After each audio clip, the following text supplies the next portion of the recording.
Hello friends. तो आप लोग कैसे हैं? Welcome back my YouTube channel electrical thinking. तो हम इसके पिछले वीडियो में बात कर रहे थे इलेक्ट्रिकल सिंबल के बारे में। उसमें हमने बहुत चीज़ें डिस्कस कर दी थी कि मतलब इलेक्ट्रिकल सिंबल होता क्या है, इसका नीड क्यों पड़ता है और इसका हमें जनरल लाइफ में यूज कहाँ करना रहता है। तो ये सब बात हम पिछले लेक्चर में डिस्कस कर दिए थे। तो चलिए अब हम लेक्चर को स्टार्ट करते हैं और उसके आगे कुछ सिंबल को डिस्कस करते हैं। अगर आपको ये वीडियो अच्छा लगा तो वीडियो को लाइक करें और अपने फ्रेंड के साथ शेयर ज़रूर करें और इस चैनल को सब्सक्राइब ज़रूर कर लें। तो चलिए वीडियो को स्टार्ट करते हैं। एक बार मैं ओवरव्यू इसके प्रीवियस वीडियो का दे देना चाहता हूं। जैसे कि आप मान के चलिए कि आप इलेक्ट्रिकल इंजीनियर हैं और आपको किसी रूम या किसी हॉल का वायरिंग करना है, तो आप एनर्जी मीटर यूज करेंगे, इंडक्टर यूज करेंगे और फिर हीटर यूज करेंगे या फिर लैंप यूज करेंगे या फिर सॉकेट यूज करेंगे या फिर कहीं अगर आप कहीं बड़े इंडस्ट्री का वायरिंग कर रहे हैं तो वहाँ ट्रांसफार्मर यूज करेंगे, इंस्ट्रूमेंट ट्रांसफार्मर यूज करेंगे। तो वो सब वायरिंग डायग्राम में आप सिंबल को कैसे दर्शाएंगे, इसके बारे में हम पिछले वीडियो में बात किए थे। तो अगर आप वो लेक्चर नहीं देखे हैं तो आप इस वीडियो के डिस्क्रिप्शन में जाकर उसमें लिंक दिया हुआ है, आप देख सकते हैं। तो चलिए हम नेक्स्ट पर बात करते हैं। पहला हम देख लेते हैं हीटर। यदि आप किसी हॉल या किसी रूम में रूम हीटर लगाए हैं, रूम हीटर लगाना चाहते हैं, तो आप सर्किट सिंबल में उसे कैसे दर्शाएंगे? तो हीटर को हम सिंबल ऐसा कुछ रहता है, ऐसा। ये हो गया मेरा हीटर। और हीटर तो कई प्रकार का होता है, एक वाटर हीटर होता है, रूम हीटर होता है। तो वाटर हीटर के लिए हीटर वाटर हीटर के लिए सिंबल कुछ इस तरह से होता है, इस तरह से कुछ सिंबल होता है। अब हम बात करते हैं हीटर सोर्स होता है कुछ जो रेडियो स्टॉपिक होता है। तो heater source, heat source of radioisotopic, उसका सिंबल कुछ इस तरह से होता है, ये ऐसा, ये ऐसे, फिर इसमें ऐसे एरो, इस तरह से होता है सिंबल। ये मेरा पहला, ये दूसरा, ये मेरा तीसरा। अब हम नेक्स्ट पर बात कर लेते हैं। अगर आप किसी घर में क्वाइल या फिर वाइंडिंग या फिर इंडक्टर, तीनों एक ही चीज़ होता है। देखिए चौथा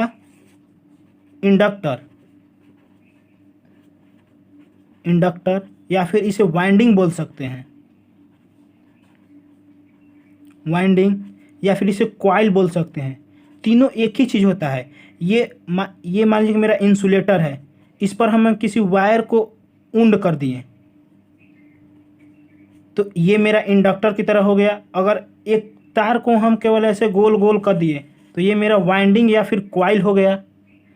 तो इसका सिंबल हम किस तरह से देते हैं? तो ये कुछ इस तरह से भी होता है इसका सिंबल, इसमें एन लिख दिए तो ये इंडक्टर हो गया। और कुछ इस तरह से भी सिंबल होता है। सर्किट में ज़्यादा इसका यूज करते हैं और जो वायरिंग में हम यूज करेंगे इसका यूज करते हैं मोस्टली। तो चलिए अब हम नेक्स्ट पर बात कर लेते हैं। नेक्स्ट है मेरा 5वां number, energy metre.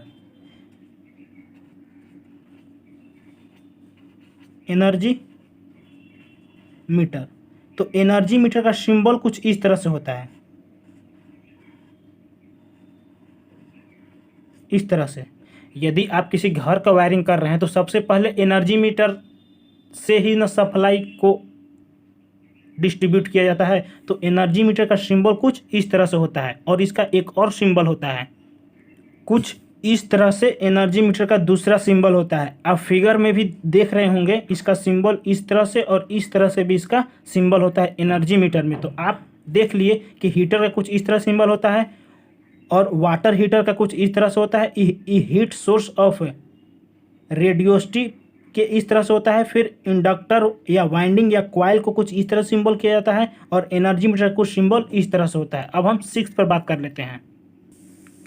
Lamp on wall, lamp on wall इसका मतलब है कि जैसे कि आप एक रूम में देखते होंगे चारों तरफ दीवार पर इधर लैंप लगा हुआ है, इधर लैंप लगा हुआ है, इधर लैंप लगा हुआ था। किसी वायरिंग सर्किट डायग्राम में इसे किस तरह से शो करेंगे? तो इस तरह से कुछ दीवार रहता है और ये हो गया मेरा लैंप। ये हो गया लैंप ऑन वॉल, मतलब दीवार पर बल्ब को किस तरह से हम सर्किट वायरिंग में हम डिनोट करेंगे, इस तरह से इसका कुछ सिंबल होता है।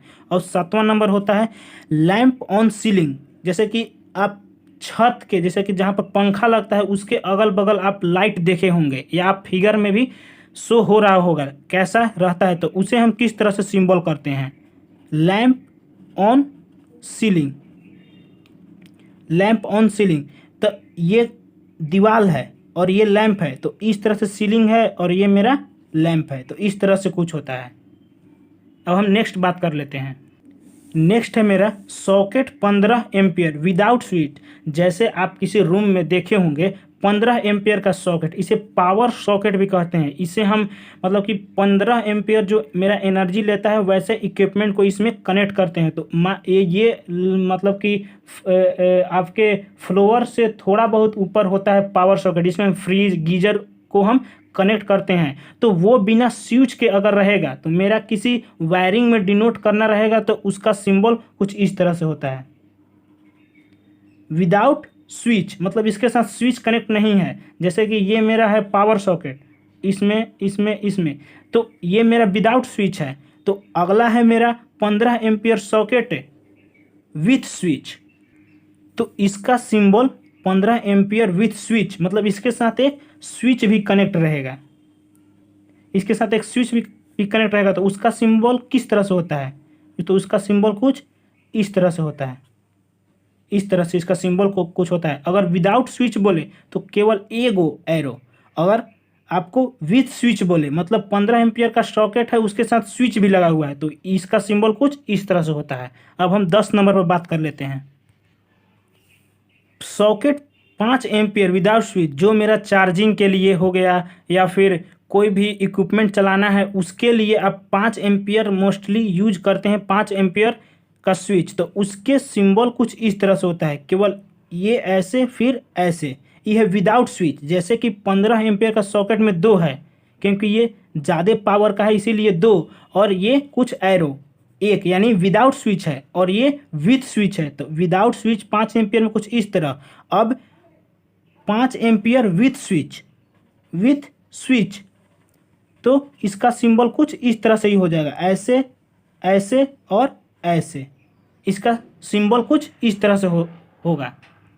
नेक्स्ट बात कर लेते हैं इंस्ट्रूमेंट ट्रांसफार्मर का सिंबल कैसा होता है। मान के चलिए कि आप किसी बड़े इंडस्ट्री के लिए वायरिंग सर्किट बना रहे हैं, तो उसमें आप इंस्ट्रूमेंट ट्रांसफार्मर या ट्रांसफार्मर का सिंबल कैसा दिखाएंगे? तो उसका सिंबल कुछ इस तरह से होता है, इस तरह से इसका कुछ सिंबल होता है। तो आप यहाँ देख लिए 5 से 10 इलेक्ट्रिकल सिंबल। तो इस वीडियो में इतना ही। अब हम बात करेंगे नेक्स्ट वीडियो में और सिंबल पर। तो अगर आपको ये वीडियो अच्छा लगा तो वीडियो को लाइक करें और चैनल को सब्सक्राइब कर लिए। तब तक के लिए गुड बाय, टेक केयर।